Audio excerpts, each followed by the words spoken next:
하나님 말씀은 열왕기하 4장 1절에서 7절까지의 말씀입니다. 열왕기하 4장 1절에서 7절입니다.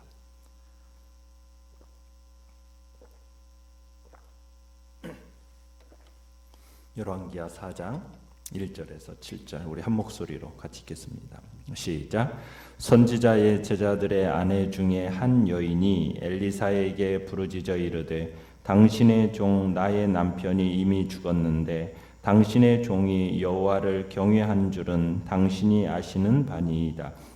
이제 빚준 사람이 와서 나의 두 아이를 데려가 그의 종을 삼고자 하나이다 하니 엘리사가 그에게 이르되 내가 너를 위하여 어떻게 하랴? 내 집에 무엇이 있는지 내게 말하라. 그가 이르되 계집의 종에 기름 한 그릇 외에는 아무것도 없나이다 하니 이르되 너는 밖에 나가서 모든 이웃에게 그릇을 빌리라. 빈 그릇을 빌리되 조금 빌리지 말고 너는 내 두 아들과 함께 들어가서 문을 닫고 그 모든 그릇에 기름을 부어서 차는 대로 옮겨 놓으라 하니라. 여인이 물러가서 그의 두 아들과 함께 문을 닫은 후에 그들은 그릇을 그에게로 가져오고 그는 부었더니 그릇에 다 찬지라. 여인이 아들에게 이르되 또 그릇을 내게로 가져오라 하니 아들이 이르되 다른 그릇이 없나이다 하니 기름이 곧 그쳤더라. 그 여인이 하나님의 사람에게 나아가서 말하니 그가 이르되 너는 가서 기름을 팔아 빚을 갚고 남은 것으로 너와 내 두 아들이 생활하라 하였더라. 아멘. 오늘 말씀의 제목은 차고 넘치는 기름이라는 제목으로 말씀을 나눕니다. 엘리사는 이제 선지자들의 대부로서 자신을 많은 사람들에게 알리게 되었습니다. 선지자 훈련생들이 그를 인정했고 또 여리고 사람들이 그를 통해서 생수도 얻었으며 베델에 불을 쏘는 사람들, 이스라엘, 유다, 에돔의 왕들마저도 이제는 엘리사를 알게 되었습니다. 어떻게 보면 자신의 위치를 엘리사가 확고히 굳히게 된 거죠. 그런데 이제 이 엘리사가 계속 이적을 행하면서 하나님께 등 돌린 이 언약 백성들을 주님께로 돌이키려는 그 복된 이제 일들이 일어나게 됩니다. 이제 우리가 보게 되는 엘리사의 이 이적들은 엘리야와 함께 하셨던 그 하나님이 이제 엘리사와도 함께 하신다라는 것을 입증해 주는 것입니다.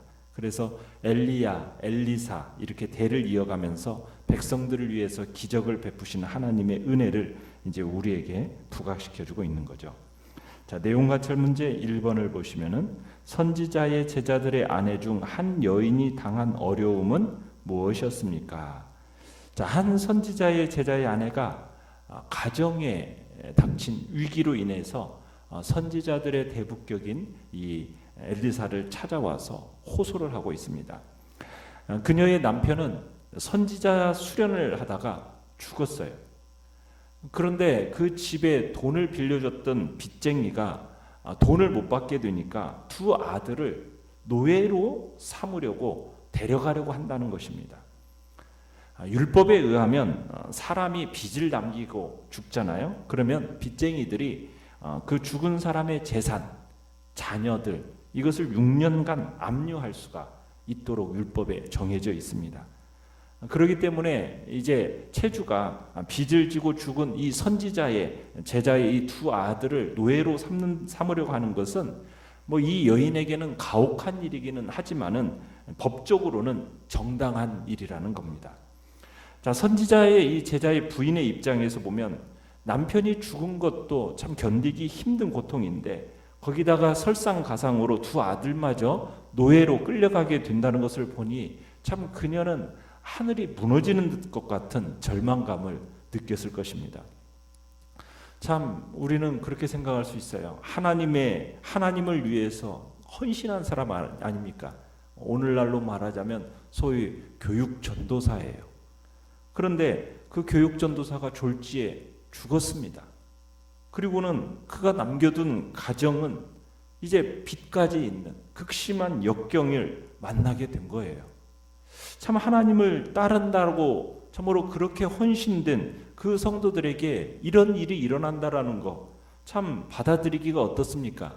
굉장히 힘들고 난감한 내용이라는 거 우리가 참으로 생각하지 않을 수 없습니다. 이 선지자의 제자, 하나님을 위해서 그렇게 헌신했는데 하나님의 선지자의 제자를 하나님이 마땅히 책임져 주셔야 되는 거 아닌가? 우리는 보통 대부분 그렇게 생각하지 않습니까? 더욱이 이 선지자의 제자는 하나님을 경외했다라고 1절에 얘기하고 있어요. 그 사실을 엘리사도 알고 있을 만큼 그만큼 하나님을 경외하는 사람이었다는 거예요. 그런데 지금 이 선지자의 제자와 그의 가정이 어려움을 당한다라는 것은 더욱 이해하기가 어려운 것이 아닐 수가 없어요. 그러나 우리는 생각해야 됩니다. 우리가 하는 이 신앙생활을 하면서 이해할 수 없는 환난이나 역경을 만날 경우에 우리가 반드시 알아야 할 게 있습니다. 그것은 하나님께서는 우리에게 당신을 믿을 때, 당신이 함께 하실 때 어떤 역경도 없다거나 시험거리가 없는 그런 삶을 우리에게 살아가도록 하겠다라고 약속하신 적이 없다라는 사실입니다. 하나님이 우리를 부르신 것은 우리로 하여금 이 땅에서 호의호식하면서 영광을 누리라고 부르신 것이 아니라는 거예요. 하나님이 우리를 궁극적으로 부르신 이유가 무엇입니까? 그 먼저는 우리를 통해서 하나님이 영광을 받으시는 것이겠죠. 그리고 이 땅에서 하나님을 섬김으로 인해서 우리가 비록 수고와 슬픔을 당한다 한다 할지라도 이 땅에서 우리가 누리는 것과는 비교할 수 없는 천국의 영광을 누리도록 하기 위해서 우리를 부르셨다라는 것을 기억해야 된다는 얘기입니다. 성경은 여러 가지 신뢰를 통해서 하나님을 신실하게 믿는 의인들도 이 세상에서 고난을 당할 수 있다라는 거 우리는 끊임없이 보고 있고 또 말씀에서 그렇게 기록되어져 있습니다. 그렇기 때문에 우리는 하나님을 믿기 때문에 내게는 어떤 역경도 찾아오지 않을 것이다. 여러분 이 생각은 버려야 합니다. 우리는 비록 하나님을 믿고 또 하나님의 보호와 그 축복의 약속이 있을지라도 이해 못할 역경이 우리를 찾아올 수 있다라는 것을 인정해야 되는 거예요. 또한 현실적으로 이처럼 우리가 공경에 처해지는 이유는 하나님께서 우리로 하여금 더 온전하고 영원한 궁극적인 영광과 구원을 누리기에 합당한 자로 세우기 위해서 하나님께서 취하시는 조치다라는 것을 우리는 알아야 합니다. 우리가 이 사실을 믿고 인정할 때 어떤 일을 만나도 우리는 하나님을 의지할 수가 있습니다. 설령 우리가 이해 못할 역경을 만나도 또 시험을 그럴 때 우리가 시험 들기보다는 우리에게 이 같은 일을 닥치게 하시는 이유를 하나님께 물으면서 믿음 안에서 이 난관들을 헤쳐나갈 수 있게 된다는 얘기죠. 내용관찰 문제 2번을 보시면 엘리사는 이 여인에게 무엇을 명했으며 그 결과는 어떠했습니까? 자, 엘리사는 여인에게 집에 뭐가 있는지를 물었어요. 자, 여인은 뭐가 있다라고 답변했습니까? 기름 한 그릇 위에는 아무것도 없습니다. 이렇게 답변을 합니다. 자, 그러자 엘리사가 여인에게 뭐라고 명령을 내리고 있습니까? 지시하고 있습니까? 이웃들로부터 가능한 많은 빈 그릇을 빌려오라는 겁니다. 그리고는 문을 잠그고 아이들과 함께 그릇에서 흘러나오는 기름으로 이 그릇들을 채우라고 지시를 합니다. 자, 그래서 여인이 엘리사의 말대로 하라는 대로 그대로 합니다. 근데 정말 그가 말한 대로 기적이 일어납니다. 한 그릇밖에 되지 않았던 그 기름으로 빌려온 모든 그릇들을 채울 수가 있게 된 겁니다. 드디어 모든 그릇에 기름이 가득 차니까 또 한 번의 기적이 일어나죠. 그릇에서 더 이상 기름이 나오지 않게 된 겁니다. 여인은 엘리사를 찾아와서 상황을 설명을 했습니다. 엘리사는 여인에게 그 기름을 어떻게 하라고 얘기합니까? 내다 팔고 빚을 갚고 나머지는 생활비로 쓰라고 지시를 합니다. 자, 연구와 묵상 문제 3번을 보시면, 자, 엘리사의 도움을 청할 때 여인이 근거로 내세운 것은 무엇이며 이를 통해 알 수 있는 사실은 무엇입니까?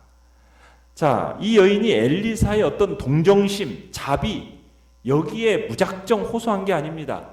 1절에 보시면은 자신의 남편은 어떤 사람이었다고요? 하나님을 경외한 사람이었다라는 사실을 근거로 해서 호소를 합니다. 그러니까 하나님은 주를 경외하는 자에게 신실한 분이라는 것을 믿었기 때문에 하나님을 경외하는 자라였다는 사실을 이제 그 근거로 해서 지금 엘리사에게 도움을 청하고 있는 겁니다. 우리는 신앙이 좋은 사람들도요, 이 여인과 같은 극한 시련을 만나게 되면 하나님을 원망하기가 쉽습니다. 하나님에 대한 믿음을 어떻게 보면은 배신당했기 때문이라고 우리는 주로 생각을 해요. 하나님을 위해서 자신의 모든 것들을 바쳐왔고 그렇게 헌신했는데 돌아오는 것은 역경뿐이란 말인가? 하면서 하나님을 원망하는 것이 어떻게 보면 인간적인 입장에서 보면 어쩌면 자연스러운 이치라고 우리는 생각할 수 있습니다. 그럼에도 불구하고 오늘 본문의 선지자의 아내는 하나님을 원망하는 장면이 있습니까? 없습니까? 전혀 없어요. 그가 하고 있는 일은 무엇입니까? 하나님의 사람인 엘리사에게 나아가서 자신의 형편, 자신의 사정을 정직하게 아뢰는 길을 택하고 있다는 사실입니다.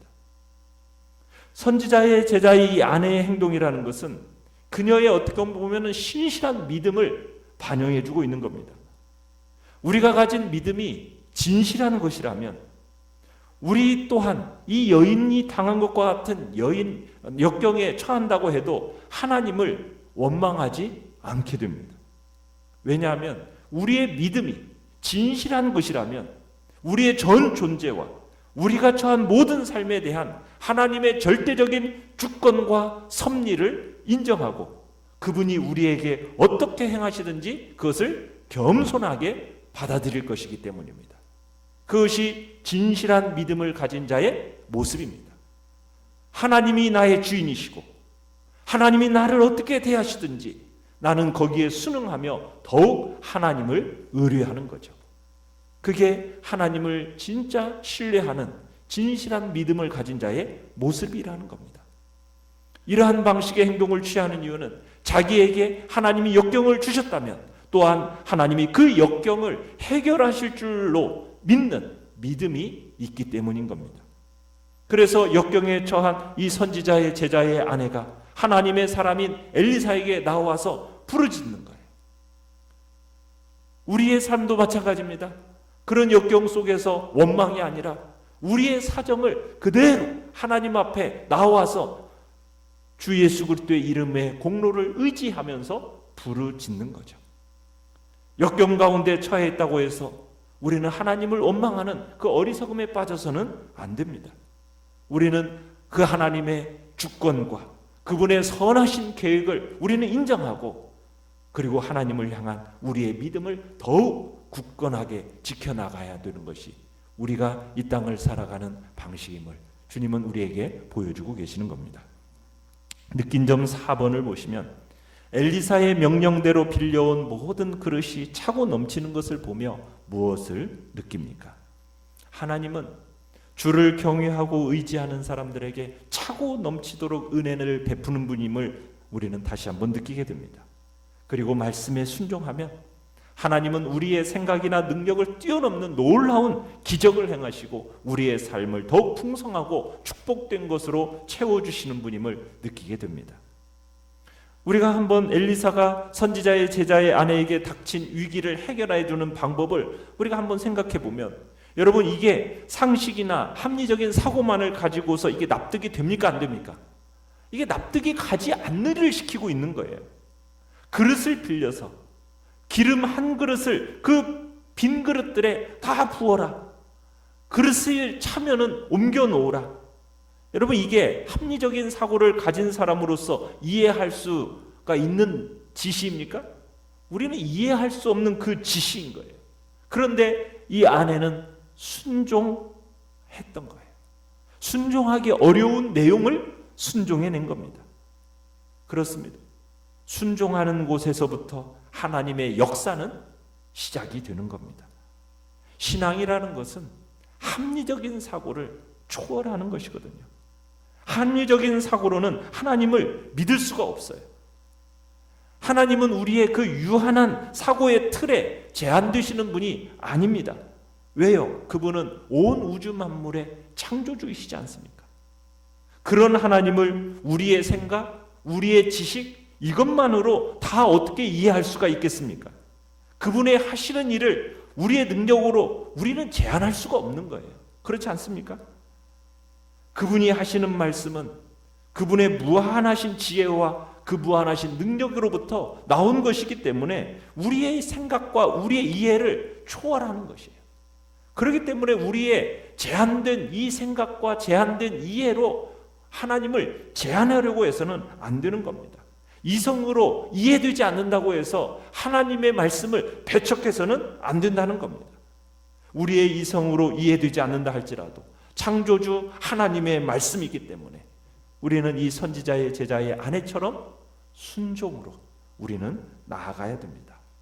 우리가 이와 같이 순종한다면 하나님은 우리의 생각이나 능력을 뛰어넘어서 놀라운 기적들을 행하실 것이요 우리의 삶을 더욱 풍성하게 축복된 것으로 하나님은 우리에게 채워 주실 것입니다. 그런 복된 믿음으로 오늘 하루도 주님 앞에 순종의 길을 걸어가시기를 간절히 축원합니다. 결단과 적용 5번을 보시면 하나님을 경외하는 사람들을 하나님이 반드시 돌아보신다는 사실에서 어떤 도전을 받습니까? 순종의 분량은 곧 기적의 분량임을 기억하며 순종으로 은혜 받을 그릇을 준비하는 하루가 됩시다. 아멘. 오늘의 기도 같이 읽겠습니다. 하나님은 주를 경외하는 백성들을 지키시는 분임을 믿고 날마다 순종을 식물로 삼고 살게 하소서. 아멘.